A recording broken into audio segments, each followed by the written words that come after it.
신학에서 가르치는 내 자료설이라고 하는 건데요. 마태, 마가, 누가가 너무 많이 닮아 있어요. 그래서 서로 좀 의지한 부분이 있는 것 같은데, 이게 기억만으로 30년 후에 40년 후에 기록했는데 이렇게 문장이 뭐 똑같거나 하다는 건 이제 기억만을 의존하는 건 아니다. 그러면 어떤 자료가 어떤 자료를 의지했을까라는 것을 설명하는 건데, 모든 마태, 마가, 누가의 모든 자료를 다 이렇게 병행하고 분석해 봤더니 겹치는 내용들이 있다라는 거예요. 그런데 먼저 기록한 건가? 그 먼저 있는 것을 나중에 보고 그것을 참고해서 기록한 것의 차이가 뭐냐면, 처음 나왔던 것이 가장 투박해요, 신학적으로. 나중 게 훨씬 더 신학적으로 더 세련돼 있고, 그리고 굳이 이 내용 중에 뭘 빼는 게 아니라 더 중요하다고 생각하는 자기가 갖고 있는 자료를 더 집어넣지 빼지는 않더라는 거예요. 그런 의미에서 마가가 제일 먼저 기록됐고, 누가와 마태가 이 마가복음을 가지고 더 많은 자료들을 참고해서 기록했을 거다라는 것입니다. 그런데 누가의 마가복음의 내용이 이 정도 있고요, 마태복음에도 이 정도 있어요. 그러면 나머지 부분은 이제 뭔가라고 해봤는데, 이 나머지 부분 중에 이만큼과 이만큼의 내용이 겹치는 내용이 있다는 것을 발견했습니다. 비교해 보니까요, 그 겹치는 내용이 바로 이 Q 자료라는 거예요. 실제 Q라는 자료가 있는 건 아닌데, 학자들은 이 겹치는 부분들이 따로 있다는 거죠. 이게 주로 가르침 자료예요. 마가복음에는 비유나 가르침이 별로 없습니다. 마가복음의 특징이 행동하는 복음이에요. 당장 예수 믿으면 죽고 안 믿으면 사는 이런 상황에서 이건 뭐고 저건 뭐고 이렇게 가르침 있는 게 아니라, 예수를 따른다는 게 무엇이고 예수의 즉각적으로 따르는 삶이 얼마나 중요한지를 가르치기 때문에 가르침이 없거든요. 그래서 이게 바로 주로 가르침의 자료들, Q 자료입니다. 그래서 마가와 이 자료를 빼고도 그 남는 부분들이 있다라는 거예요. 예. 그래서 이 마가 부분과 이 Q 자료를 뺀 나머지 부분은 뭐냐 할 때, 이게 L 자료로 가는데 누가 자료예요. 누가만이 갖고 있는 거예요. 예. 그래서 이 세 가지의 내용이 포함된 게 누가복음입니다. 마가복음과 가르침 내용들과 누가만이 있는 자료. 이 누가만이 있는 자료가 저기 앞부분에 1에서 4장 안에 많아요. 예수님이 탄생할 때 마태복음에서는 동방박사가 왔는데, 누가복음에서는 천사가 이 목동들에게 가서 태어나실 거다, 가봐라 해서 구유에 놓인 아기를 보면 이게 징표다, 이런 내용들이죠. 예. 그리고 예수님의 그 족보를 마태에도 나오고 누가에도 나오는데, 예수님의 족보가, 마태복음의 족보는 아브라함부터 시작되는 족보인데, 예, 이 누가의 족보는 아주 달라요. 오히려 거꾸로 이렇게 쭉 올라가서 하나님에게 올라가는 이 족보가 나오잖아요. 이런 내용들이 누가만이 있는 내용이라는 거예요. 그래서 저는 이 마가와 겹치는 내용들은 이미 여러분들이 최근에 마가복음을 배웠기 때문에 이 부분은 특별히 누가적인 해석이 들어가 있는 부분들이 있다면 그거는 좀 병행해서 보지만, 주로 이 누가 자료가 나와 있는 내용을 중심으로 누가복음을 보겠다는 거예요. 그게 바로 1장에서 4장 13절까지와 9장 51절에서 19장 27절까지, 이게 바로 이 내용이 포함되어 있는데, 이것이 가장 누가스럽다는 거예요. 누가의 신학을 담고 있다라는 거죠. 마찬가지로 이 Q 자료와 마가복음의 자료를 뺀 이만큼의 부분이 M 자료예요. 동방박사 오는 얘기 같은 이런 내용들, 예, 이런 이 내용들이 이제 마태의 특징을 보여주는 건데, 그래서 저는 이 L 자료와 이 Q 자료에 포함되어 있는 가르침의 내용들, 이런 것을 중심으로 누가복음을 여러분들과 함께 살펴보려고 합니다. 이게 이제 신약 개론을 배우다 보면 이제 복음서들 간의 관계를 설명할 때 이렇게 네 개의 자료들이, 이 마태, 마가, 누가의 공간 복음이 만들어지게 되는 자료다. 이렇게 이제 표현하는 하나의 이제 신학적인 얘기입니다. 이런 것을 근거로 저는 요 색결칠한 요 부분들을 중심으로 다루겠다는 거죠. 예. 다시 말해서 요 하얀색의 부분들은 대부분 마가복음에 나오는 내용이에요. 예. 근데 이제 여기 부분에 예수님이 평지에서 설교한 부분, 그 부분을 제가 따로 색칠을 못했는데 중간만큼이라 예. 그 색깔칠이 되어지는 이 부분 중심으로 본문을 살펴보면 야 누가복음만의 특징이 뭐겠구나 여러분들이 누가복음을 이해할 수 있겠다는 거죠. 제가 누가복음 강의를 한 4일 주시면 제가 이제 나머지까지 싹 하는 거고 이게 이 학교 커리큘럼상 그렇게 못하면 누가를 제대로 잘 이해할 수 있는 본문 위주로 이제 봐야 되는데 이게 이제 바로 L자료 중심으로 우리가 보시면 되겠다라는 것입니다. 자, 누가복음 1장부터 9장까지가 갈릴리에서의 이제 사역을 보여주는데 특별히 1장부터 4장 13절이 예수님의 출생과 성장, 사역을 준비하는 그 부분까지인데 이 부분에 누가만의 내용들이 많이 나온다는 것이죠. 자, 1장 1절부터 4절까지의 내용을 보면 이제 목록으로 누가의 기록의 성격을 우리가 볼 수 있는데 기록 목적이기도 하고 왜 이렇게 길게 기록했는가 한번 읽기도 아주 지글지글하게 좀 길었잖아요. 말씀이 싫다는 건 아니고 길었다. 단락제화 하는데도 정말 길었다. 이런 길게 됐던 이유가 뭔지가 여기 설명되어 있는 거죠. 누가복음은 우리 중에 이루어진 사실, 행해진 거, 성취된 그 사실을 기록하려고 하는 건데 처음부터 목격자 되고 일꾼된 자들, 이게 이제 사도를 표현하는 거예요. 사도들이 전하여 준 것을 기록한다는 것입니다. 그래서 그 사도들이 전하여 준 그대로의 내력, 이게 내력이란 단어 자체가 그 이야기, 그 설명이란 뜻인데 그것을 모든 일을 근원부터 위로부터 처음부터 이런 뜻이에요. 근원부터라는 단어가 처음부터 위로부터 자세히 정확하게 부지런히 이런 단어의 뜻이에요. 차례대로 잇따라 연달아 기록하는 것, 이것이 이 기록의 아주 중요한 목적이에요. 사실을 전하는데 이것이 사도들이 전하여 준 내용들이에요.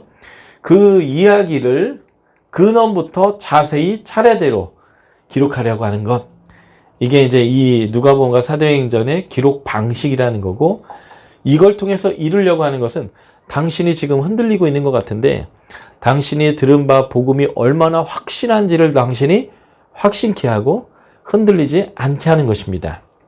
뿐만 아니라 당신이 확실하게 배운 것에 따라 살아가도록, 이게 하나님 나라 백성의 삶인데 하기 위한 것이 이 책의 목적입니다. 이게 이제 누가복음과 사도행전의 서론격인 1장 1에서 4절에 이 책은 이런 내용으로 이렇게 기록할 것입니다 라는 것을 미리 말한 내용입니다.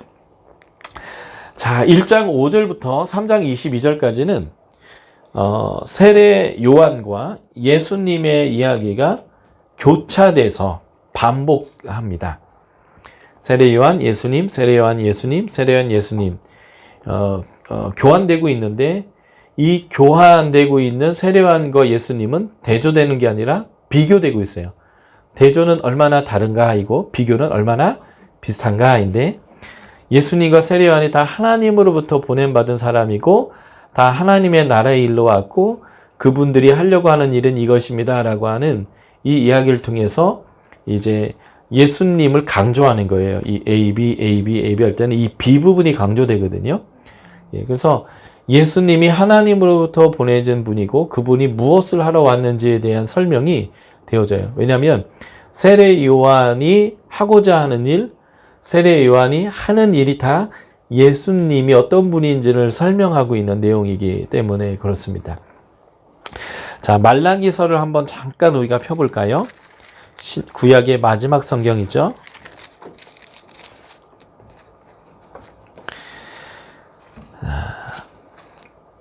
말라기에서 3장 1절과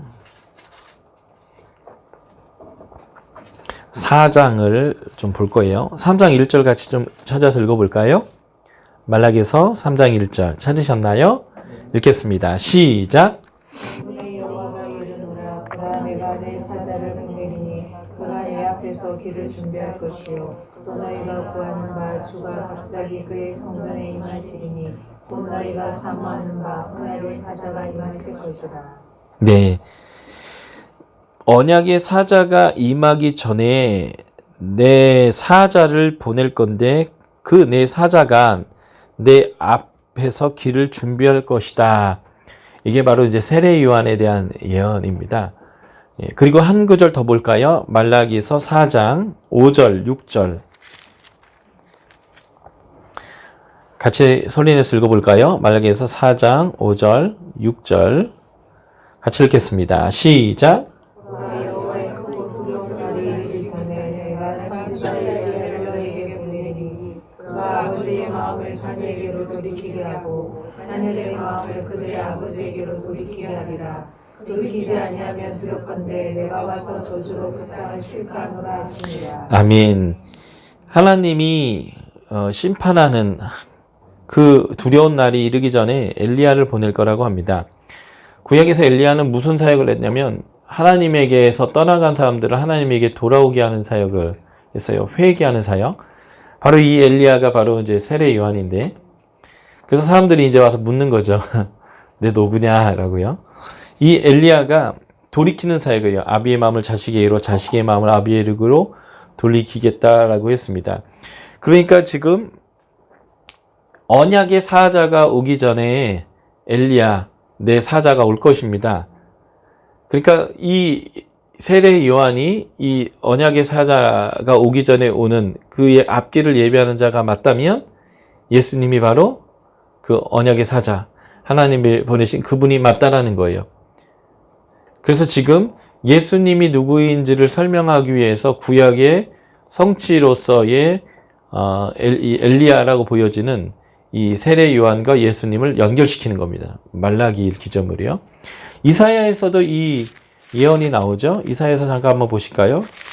이사야서 40장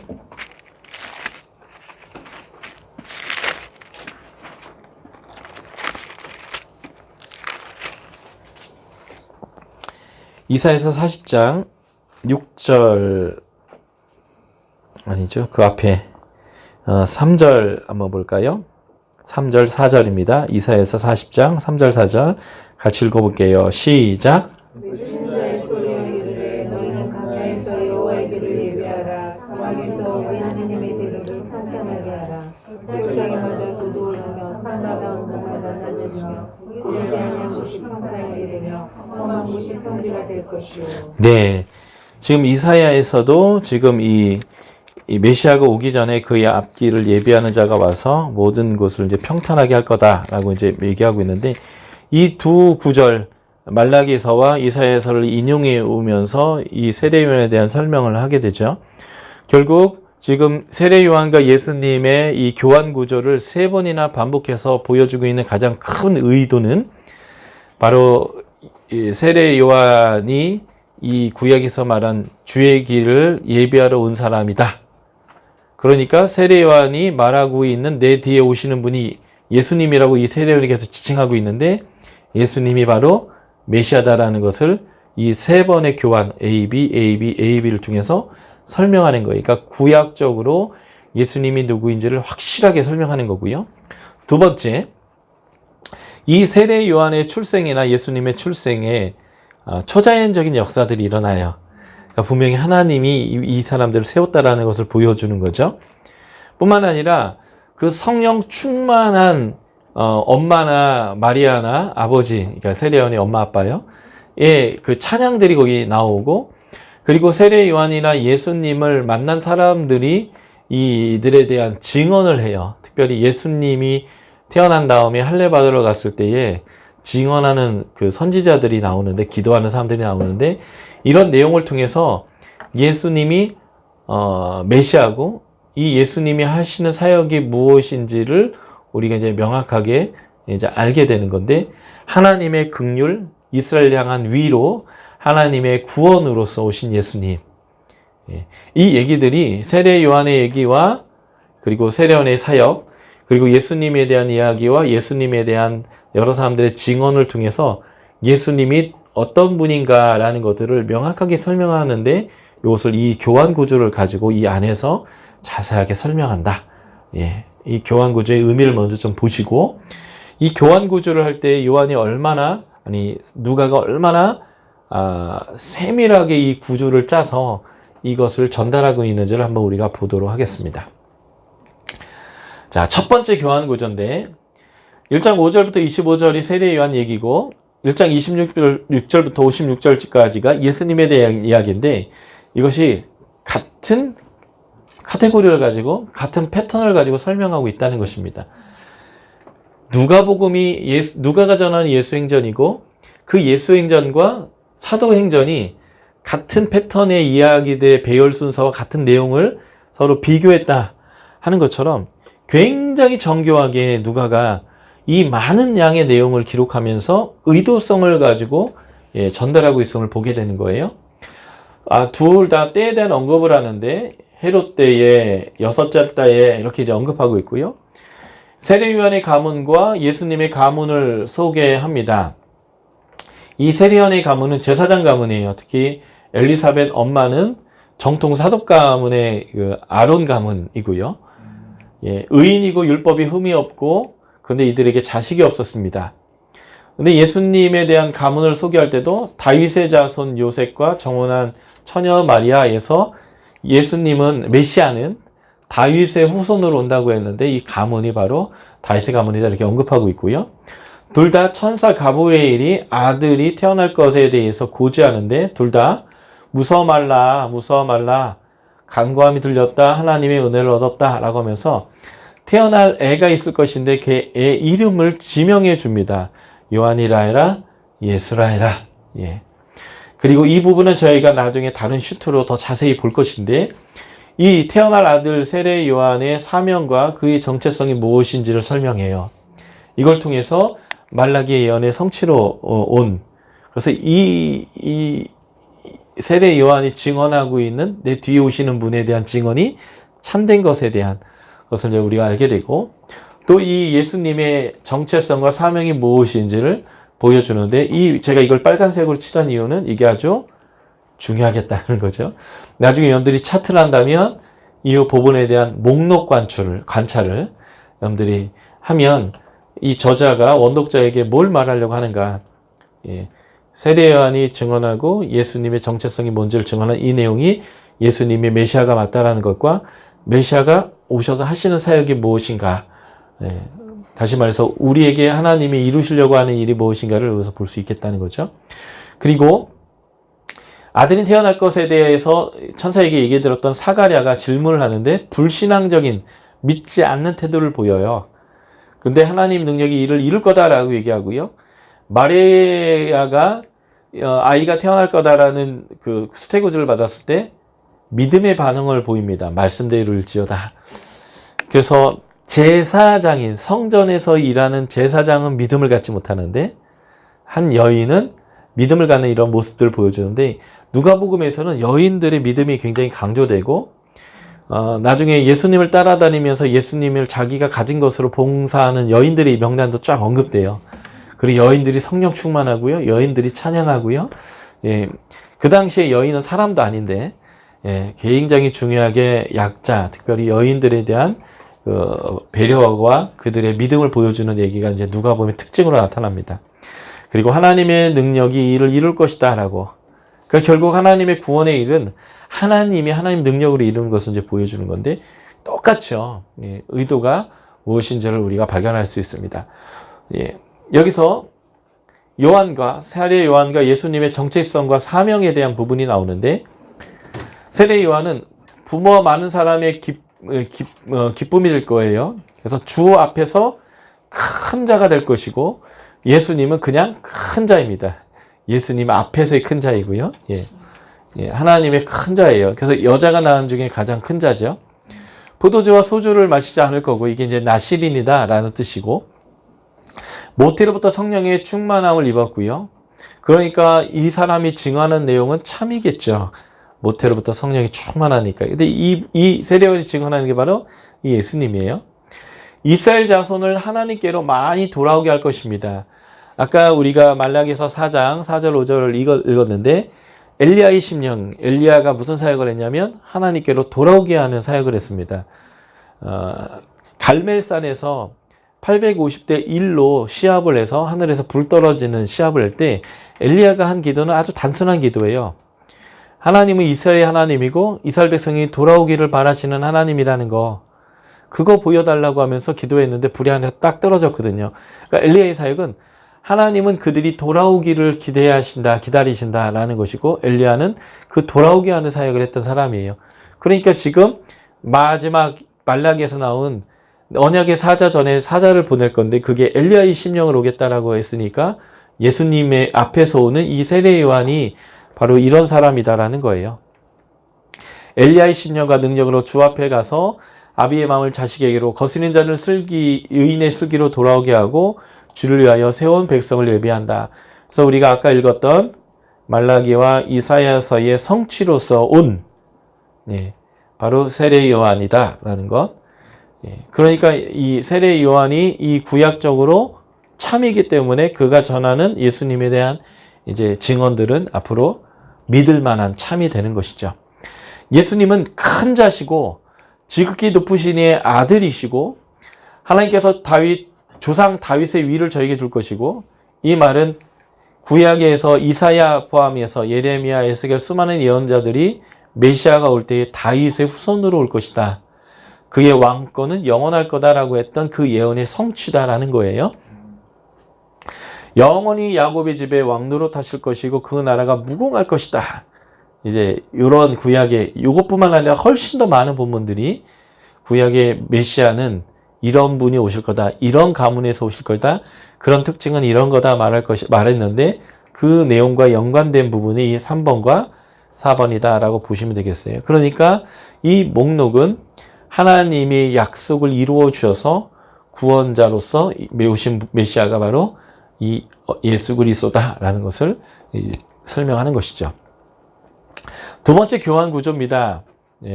첫 번째 교환 구조를 계속하는 거예요. 그리고 예언을 확신케 하는 증거를 줬는데 이 사가랴가 믿지 못하니까 벙어리가 되게 했고요. 예언을 확실하게 하는 증거를 예수 그리스도의 어머니 마리아에게 줬는데 수태하지 못했던 너희의 사촌 엘리사벳이 수태했다라는 거예요.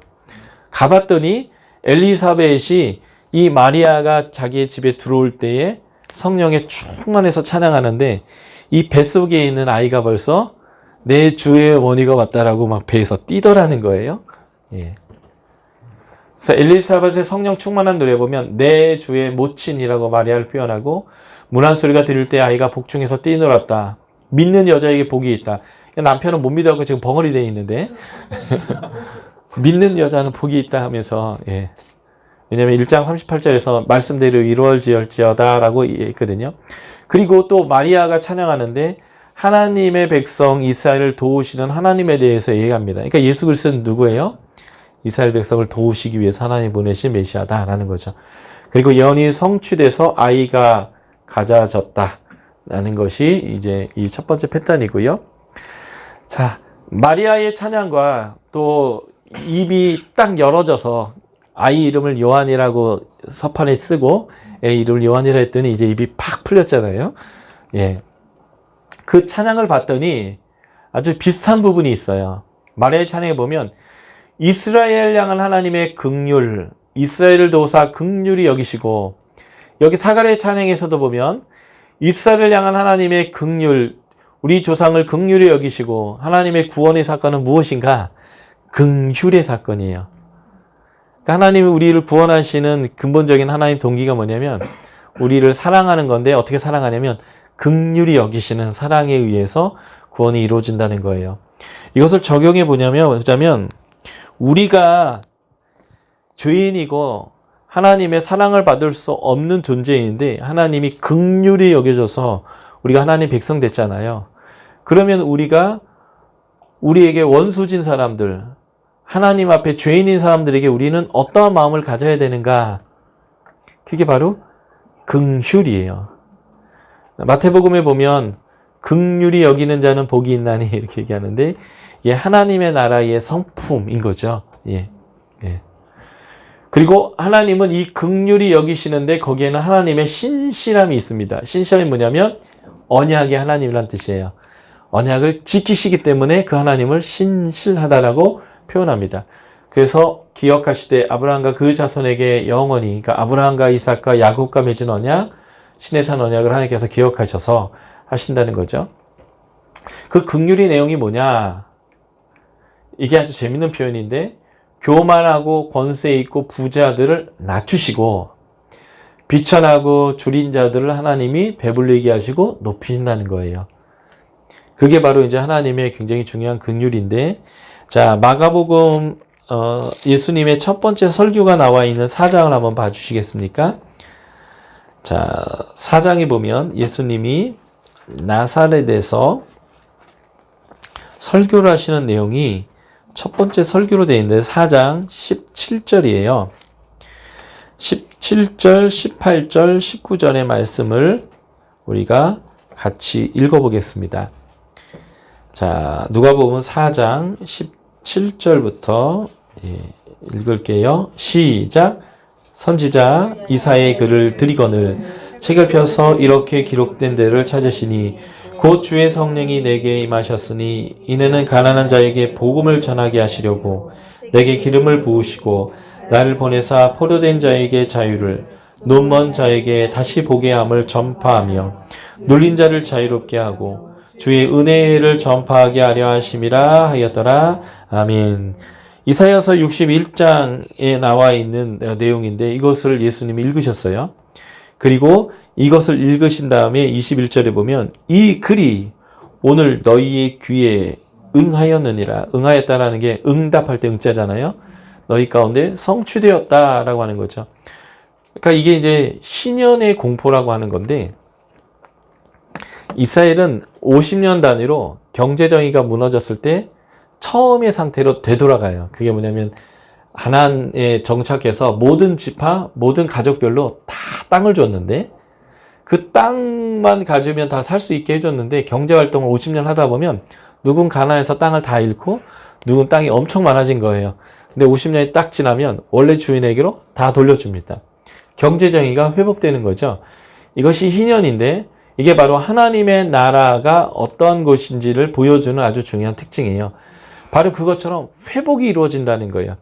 그 회복이 이루어지는 특징이 가난한 사람에게 복음이 전파되고 그리고 포로된 자가 자유케 되고 눈먼 자가 다시 보게 되고 눌린 자가 자유케 되는 것으로 표현하는데 이것처럼 하나님이 원래의 상태로 회복시키는 것, 이게 바로 예수님이 이 땅 가운데 가지고 오시려고 하는 하나님의 나라입니다.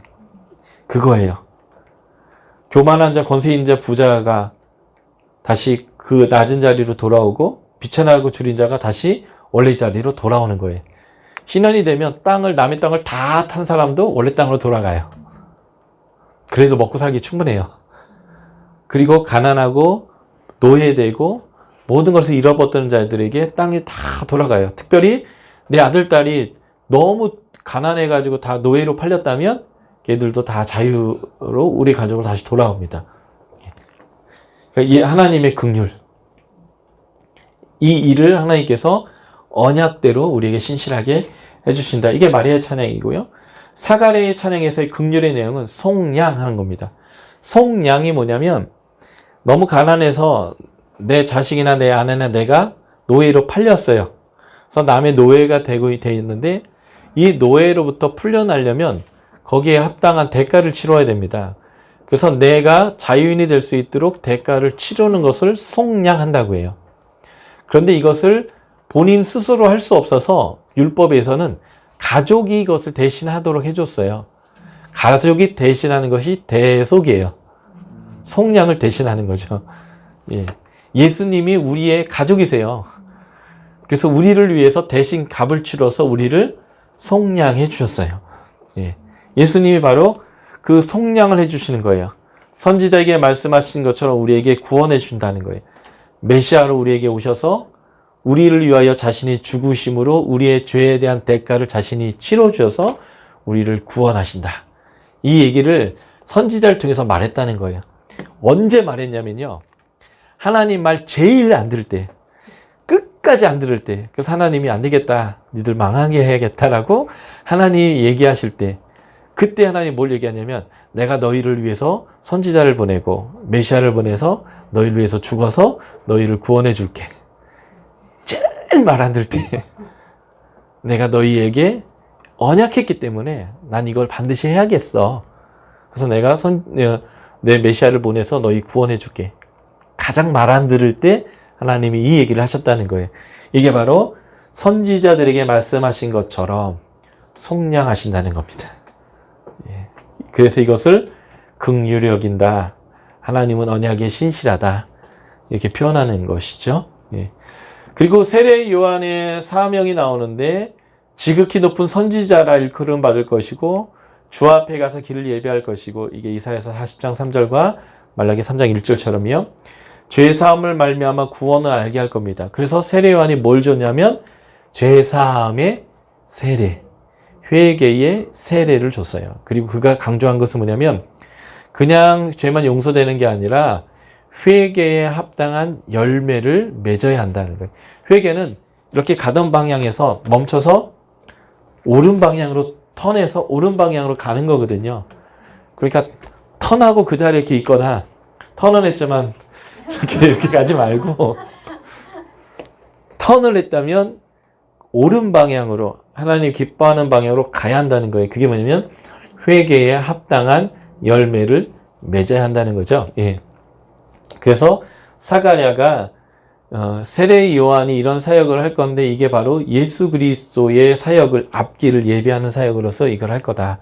두 내용이 같죠. 그래서 근데 이 마리아의 찬양과 사가랴 찬양이 이게 바로 메시아 예수 그리스도를 통해서 하나님이 하실 일이 무엇인가 라는 것을 보여주는 아주 중요한 이야기다라고 보시면 되겠습니다. 자, 두 번째 반복 패턴, 세례 요한에 대한 내용이 1장 57에서 80절이고요. 2장 1에서 52절까지가 예수님에 대한 내용인데 둘 다 때의 언급으로부터 시작되죠. 예. 해산할 기한이 차서 호적할 때에 가이사 아구스도가 호적하라고 했고 구레뇨가 수리아 총독일 때고 그 해산할 때가 차서, 이 표현을 같이 쓰고 있고요. 아들이 둘 다 출생합니다. 그리고 방문자들이 오는데 세례 요한에게 방문자들은 이웃과 친족이 오는데 기쁨이 있어요. 예수님에게 방문자들은 목동들이 옵니다. 왕이신 예수님을 설명하는 마태복음에서는 유대인의 왕으로 나신 이가 어디냐라는 질문을 하면서 들어오는 외국 사절 방문단이 오는데 동방 박사들이 와요. 높은 왕을 경배하러 좋은 예물을 가지고 오는데 누가복음은 잃어버린 자요, 비천한 자요, 유대인이 잃어보면 사람 아닌 것들이요, 할례받지 못한 개만도 못한 것들이요, 이방인들을 구원하러 잃어버린 자를 찾으러 오신 분이기 때문에 예수님의 그 탄생을 축하하는 방문자가 왕이 어디 있느냐 이렇게 오지 않아요. 그리고 그들은 가장 비천한 자들이 옵니다. 요아킴 예레미야스라는 구약 학자가 쓴 예수 시대의 예루살렘이라는 책이 있는데 그 책에 보면 예수님 당시에 직업군들이 나와요. 사람들이 높이 평가하는 직업군과 가장 천시하는 직업군이요. 예를 들면 우리 조선시대 때 가장 높은 직업군이 뭐냐면 사대부예요. 양반님들. 그리고 가장 천시되는 직업이 뭐냐면 백정입니다. 쌍것들도 무시하는 직업. 백정.